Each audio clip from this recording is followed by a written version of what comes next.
that's been going on in this primary, and that is, of course, one that you've been asked so many times, why are you running? And I wanted to change that up for a bit and talk about another sort of issue, and that's why are you running now? Obviously, we're in a time where Ed Markey is incredibly popular, incredibly well known at this point due to the fact that he is part of the Green New Deal as well as part of other progressive policies. So let's talk about why you're running now against Ed Markey. Because I think our Commonwealth and our country needs so much more than we're getting out of our current senator. Because our current status quo, our normal, is broken. And as you get out across, as I still represent the 4th District, as I went around the communities that I represent, as I run around our Commonwealth and our country, you know that people are fighting and scraping and trying to make ends meet. And yet they're still struggling to do so. And look, I believe we were capable of so much more 10 months ago when I got in this race. And I am even more certain of it now. You see folks from a restaurant owner in Springfield who was literally cutting a hole in our wall to be able to put in a new drive-through window so that they could survive through COVID-19. I met a guy in a homeless camp off of Route 2 several weeks ago who had a heart attack 2 days beforehand and is back living in a homeless camp because that's where he felt more comfortable. Because I don't think we can accept the status quo as the best that we can be. And I don't think you're going to deliver the change that we need and that so many are calling for by doing the same old things with the same old lines and the same old politicians. If things were working as well as they hoped we were, we wouldn't be in this mess to begin with. And we are. I believe that we can be better, and for that, we need change. So to go off of that, one of the things that Ed Markey has been talking about that I do think we need to hear from you a little more is on transportation. There's been conversation in many different races right now about the support of South Rail, the support of Western Rail, as well as just tying to new energy-efficient ideas. So can we hear from you what the Joe Kennedy III transportation plan is? Yeah, so I've represented the 4th Congressional District, still represent the district for the past 8 years. I've been a supporter of South Coast Rail from my very first campaign. And I think it's a critically important investment in order to make sure that not only do residents of southeastern Massachusetts have access to streamlined ways to approach the economic hubs like Boston, but that we're able to take cars off the road of things like areas like Route 24. The commute is terrible. It can be, it's often backlogged with traffic and plenty of accidents. So getting people out of cars into mass transit, obviously huge benefits for energy efficiency. And by the way, when you make investments like this and you actually connect communities like the South Coast of Boston through deeper connections, you actually help foster the economic growth that the South Coast needs. And the investments in things like the potential for things like a blue and green economy. So offshore, not just offshore wind, which has a massive potential to power southeastern Massachusetts. The first wind project there is going to generate enough electricity for 400,000 homes in and of itself. But the development of a blue economy that links the region from southeastern Massachusetts and Rhode Island and Connecticut all together to actually help inject a healthy dose of economic development into that region of our state, which is what we also need in order to foster job growth and revitalize some of those communities.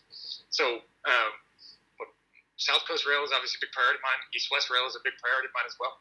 And I think as we look at other opportunities around the state, we need to look at regional equity and obviously transportation-oriented development, all of which we've been talking about over the course of this campaign.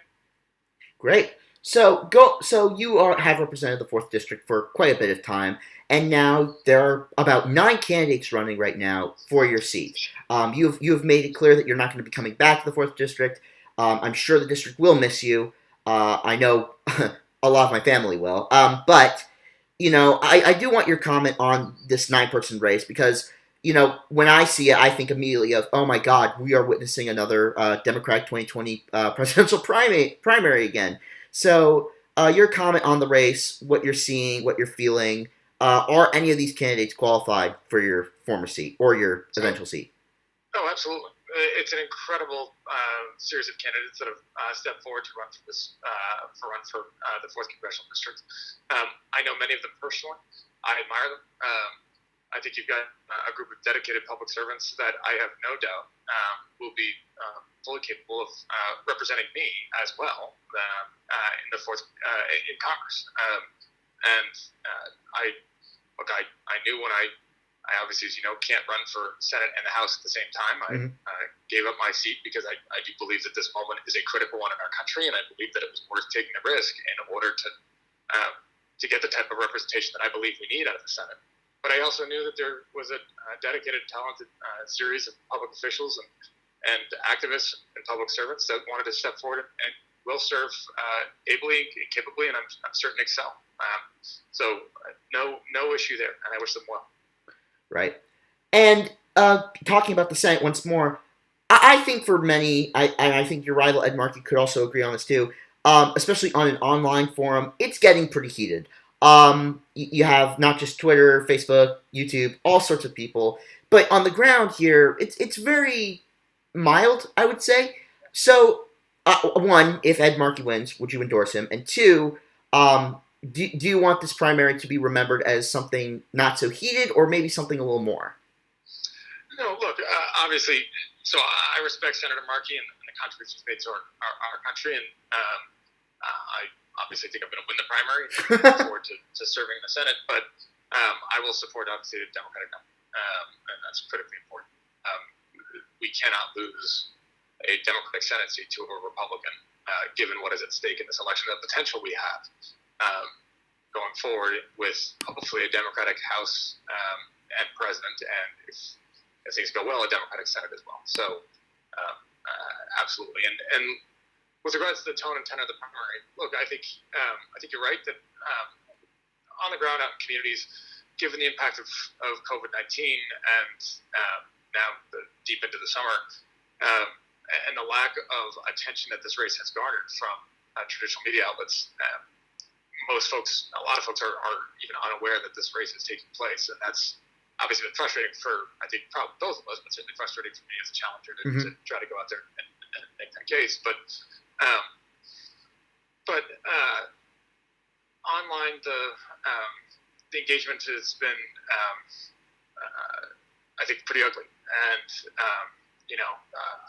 I think that when it comes to the tone and tenor and the attacks that what Senator Markey's supporters have leveled, from pretty vicious ad hominem attacks at me to targeted attacks at my supporters, I don't think there's any place in that in democratic politics and politics in general.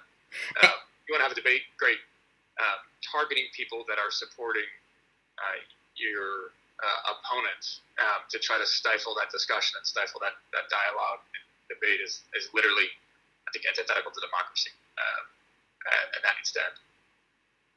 So how would you call for civil debate between supporters if you had the chance?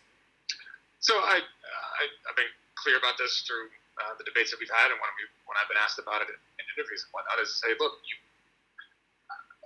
I agree in debate and disagreement. Obviously, I jumped into a primary challenge because I think we deserve more and can do better. I think there's been clear about trying to articulate how I think we can do better and where I think I would bring something else in addition to offer from what Senator Markey has, while also respecting service and contribution to our Commonwealth and our people, and not engage in the ad hominem attacks that some of his supporters, particularly online, have, again, targeted it at me and my family, but also at supporters of mine. And I think when it gets to a point where supporters are attacking supporters to try to bully them out of a race or intimidate them or otherwise target them, that's not a debate educating voters about your different points of view. That is an effort to stifle debate so that your side can win. And if you actually have confidence in your ability to run a campaign, if you've got confidence in your ideas and your candidacy, then you don't have to do that. But that's not, unfortunately, what we're seeing, and I would hope that it would end.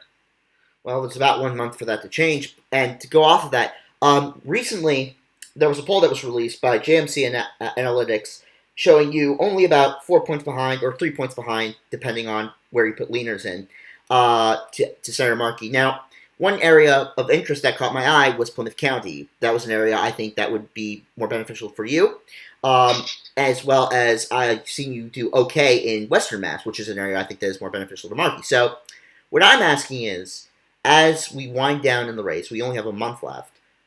What is the next step for your campaign? Where are you going to go? How are you going to campaign now that you're in the final stretch? Campaign everywhere.